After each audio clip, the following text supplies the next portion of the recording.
Okay, good morning. Ito ay in-unbox natin ngayon kanina lang. Ito ay from Solar Solution. Mura lang to, almost 1.1 lang to. This one is 1.3 to 1.5. Bakit ka mo? Tingnan mo may tsura. 'Di ba? Siguro kaya binibigay nung Solar Solution to kasi syempre may mga ganito parang gamit siya. 'Di ba? Nakatipid ka nga ng 200 pero ganito naman ang ano mo bibigay sa'yo. So, ito kasama niya, yung screw niya at itong bus bar na ganito. Copper bus bar. And like this one, ito naman ang inclusion niya. Ito. Pero, kahit naman sa ganun na second hand siya, siguro, or pre-lab, ano siya, may ano naman siya, may voltage naman. So, per cell is 3.379. Alisin mo na nga yan. 3.379.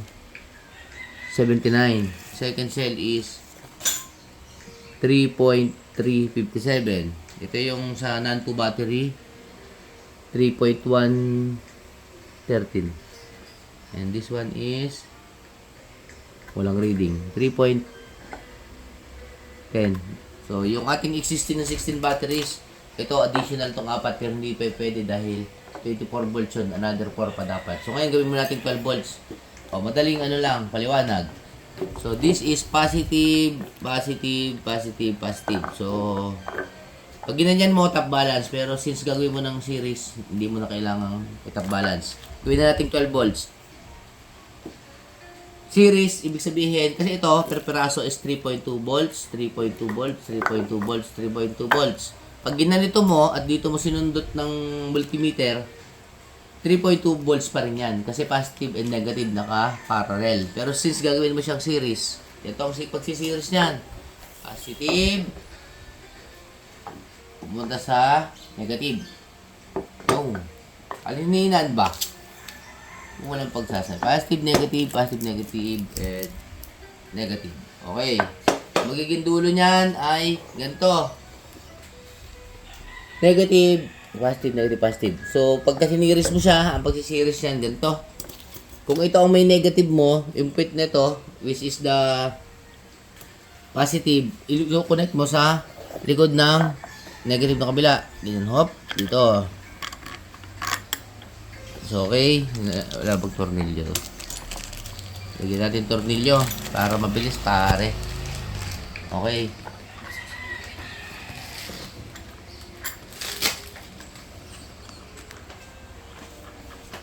Dali lang ha. Bilis ang turo lang para pag nagbubuo ng 12 volts battery. So,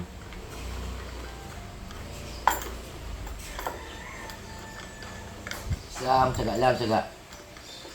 Para makita mo yung reading.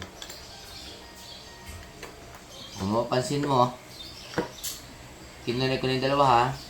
So, i-read natin, multimeter natin. So, mapapansin nyo? Nag-plus na yung ano nila, yung mga current nila. Naging 6.40 na sila. Dahil nakapag-series ka na ng dalawang battery. Yung dulo nito, dinugsong mo dun sa kabilang polarity. Ganun dun sa kabila. Ano mo to.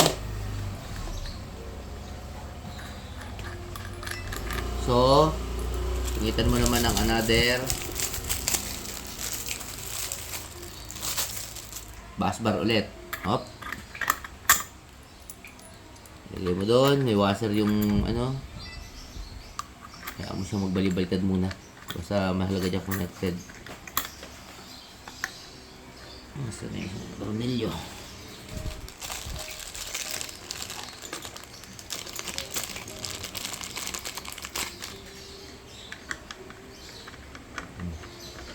Series na.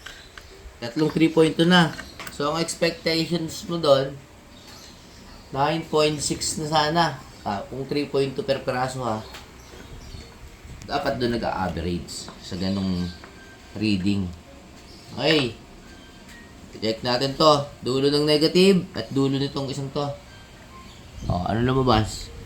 Diba? 9.6, 9.7. So, yan yun. So, ibig sabihin, ano na siya? 3 series na. So, dahil hindi pa pwede yan sa 12 volt system, hintayin mo pa yung pang-apat. Okay, series na to. Yung dulo nito, nasin na ba yung isang bus bar?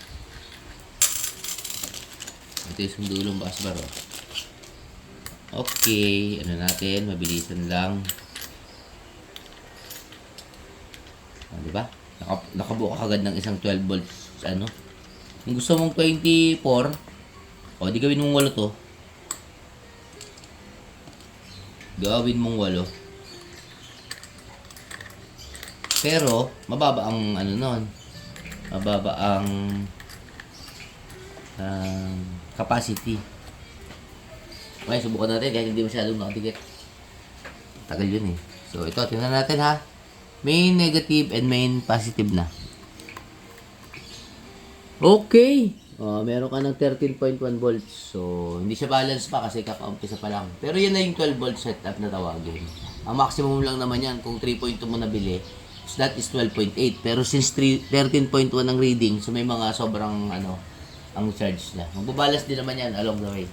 So, that is the 12 volt setup kung tawagin. Okay. Pag dinalwa mo to, yung ibig sabihin, dalawang green, dalawang pula, dalawang green, dalawang pula. So, yun yung tinatawag na 2 parallel 4 series. 4 series. 1, 2, 3, 4. 4 series connection para maging 12 volt setup. Pag dinalwa mo to, dodoble. Pag tinatlo mo, 3 parallel. Pag apat, 4 parallel. Dumodoble ang capacity. Ito yung capacity ngayon, no? 70 AH. So, sa ngayon, ito ay 12 volt, 70 AH. Ampere hour. So, pwede na to. Bigyan mo lang ng BMS dito. Okay. That's all.